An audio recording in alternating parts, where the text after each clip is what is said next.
Hi. Hi. How are you? I'm good. How are you doing?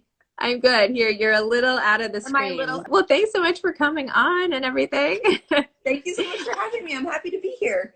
Oh, tell everybody about your mom. Do you have Okay, a so copy you can hold up? I have a copy I can hold up. Is it backwards? Yeah, That's every time I'm like maybe this time. So this is my book. It's called Your Mom. It came out so a week ago, almost a week ago today. So I have a few other comic compilations that I've done that have come out. This is the first one that has like a narrative story to it, really. So it's really similar to the other books I've done in that it's all animal comics. It's very in keeping with the tone of my books that I've done before. But this one has a story, and the story is basically just sort of the story of motherhood, whatever that means to each individual person. That might mean that you have a child of your own, or a child that you sort of consider your own, or that you've mentored, a niece, nephew, etc. And it just sort of talks, or your own connection, your own personal connection to a parent as well. So it sort of like speaks to both ends of that. So it's, yeah, sort of beginning to end, what it's like to be a parent, and all the good and bad that comes with it. I think it's funny. It's also a little like sweet. I don't know. Like, it's so good. You guys should get it. But perfect. That's yeah, all we needed. I will say I'm proud of it. I'm excited about it. I've gotten good feedback. So yeah, it's a great gift book for sure. So And with yeah. Mother's Day coming up, this is like Yes, exactly. we have to do some sort of major tie-in, right? You have to get it on everybody's list for Mother's Yeah. Day.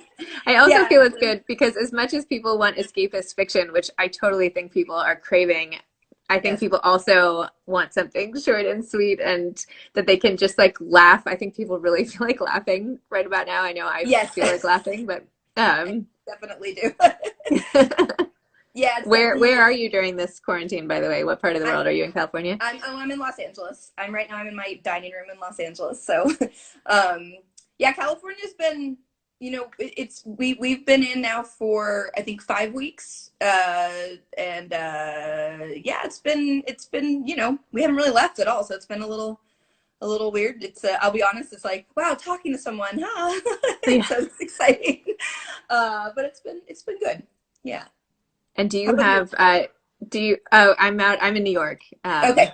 But we're out on Long Island now, but I'm from New Okay. York. But we do spend a lot of time. My husband is putting all the hearts on the bottom of our conversation, but we spend a lot of Ah, time in LA. So hopefully we can meet up at some point for real when I we're would out love there. that, and I would If love to we get ever back. get back there. I know someday we'll do it. Someday we'll get out of the house and Yeah, it'll happen. um it'll happen. So do you have kids or a child or is that what inspired this book or tell me?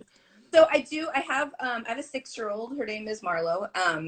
And in a way, it did inspire the book, but in a large way, it was actually my relationship with my own mom that inspired the book. My own mom, I was super close with, and she ended up passing away when I was in my early 20s, Oh. and it was devastating. It was just completely life changing, as you can imagine. But I wanted to write a story about sort of like my connection to her and how it sort of transformed into my connection to my own daughter. And that's not necessarily to say that like you only can enjoy the book if you have kids. I think that I hope that it's like universal enough that it kind of can appeal to anyone who's had a similar connection, deep connection with the loved one, like in a parental role or the role of a child. So it's definitely inspired. Like a lot of the specific jokes and stuff. Like there's a part where there's a kid asking a bunch of questions, and they're like extremely, yeah. So like, why is the sky blue? Do carrots have feelings? How do you spell J? What does mean? Those are all questions my 6-year-old has asked. Well, she was probably like 4 at the time, but she's asked me all those questions. Like, how do you spell J? J. I don't know how to answer that. But the like sentiment behind it, and all of it really came from my relationship with my mom, and like sort of trying to like connecting with her after she's already left, basically. Oh, I'm sorry. Was it sudden or slow or like what was No, it was she had cancer, and it was gradual, and it was a very long oh, road of ups and where we thought she was getting better, and then she got sick again, and we thought she was getting better and she got sick again. It was I think like 4 or 5 years total. and then she was just sick for a long time. So it was really hard. And it was like right as I always teeter between 21 and 22 because it was like right around my birthday, but I was right about to leave to come to Los Angeles and work on The Simpsons. And so it was like this huge life change. And then I came down here, and then I just kind of like, boom, you're an adult now and you deal with all these feelings. And so this is my way of kind of, I'm 38 now. I've like reconnected with sort of like that part of my life and those feelings like for her and stuff. So Oh, I'm so sorry about your loss, but thanks. I'm glad you found a way to sort of give her a tribute in this format for this book. I think it adds so much nice meaning behind it too. And, Well, she was an artist as well, and she was so funny. Like she was one of the funniest people I've ever met. So I wanted to like give her something that was meaningful, but also like light because she was very light and fun. So. oh, and by the way, with The Simpsons, so you tell me about that part of your life. So you after college, you went straight and worked at The Simpsons. That's pretty amazing. So it's kind of funny because after, my mom had been sick, I was kind of struggling in school, and I was going to college, I was going to school to study animation and illustration.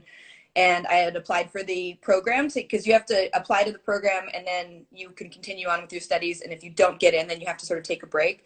And I applied and I didn't get in. And it was right around the time she got sick. And so I'm like, well, now I have a year. I'm like, I can't just be idle. Like I have to, and also re-examining like what it meant to me. Like, am I even cut out to do this thing that I want to do? Like I sort of had to reevaluate everything.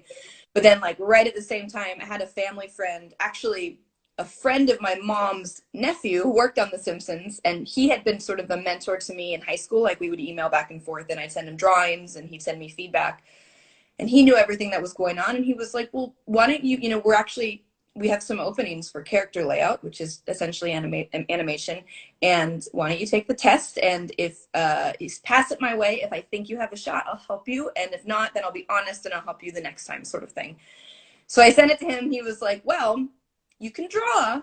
You can't animate, but you can draw. We can get you there. So let's like hand in the test and see how you do. So I've made the story longer than it needed to be, but basically within a week of getting rejected, I was hired at The Simpsons, and I left Silicon Valley is where I was living, and just drove to LA and started a job on The Simpsons. Oh my gosh. I don't think that story was too long. That was so interesting. I mean, I love hearing how life works out for people in these unexpected ways, and how sometimes rejections are in fact the best things that could ever happen to you. Absolutely. I remember talking to a couple of friends, and I was like, well, I had this offer, but I really think I need to focus on school and like buckle down and like get good enough to go like get in accepted next year, and I'm really going to focus on that. And my friends were like, why? Just if you've been offered a job, take the job. And I was like, yeah, you're right. This is fear talking. I'm afraid to start this job. So I just went for it and worked really hard and figured out we were still using paper at that time. Now everything's on computers. But my first day at work, we had like a light table, which is that, the table that has the light box coming up and you can flip the pages and stuff. I had never even seen one in person before. So I was like, how am I going to do this job? I don't know how to even use, like, where's the light switch? I didn't even know how to use it. I was like looking around on the walls that's underneath. It was, yeah. Oh my gosh. Figured it out. How long did you end up staying at that job or with The Simpsons? So I was there, let's see, about 13, 14 years total. When I was pregnant, I went on maternity leave, and they ended up letting me kind of continue work from home. So I worked from home for a few years, and then I was like 9 or 10 years in the studio. So a long time. Well, thank you so much. It was really lovely chatting with you. And your book, I am going to give my mother-in-law is on this call now, so don't tell her, but I'm sending this to her for Mother's Day. And also my mom and everybody. Okay, our little secret. But I'm really excited, and it's such a lovely thing you did. And I hope to see you in person one day. I would love to see you too. And thank you so much for having me this morning, and have a wonderful day, and take care. You too. You too. All right. Bye. Bye-bye.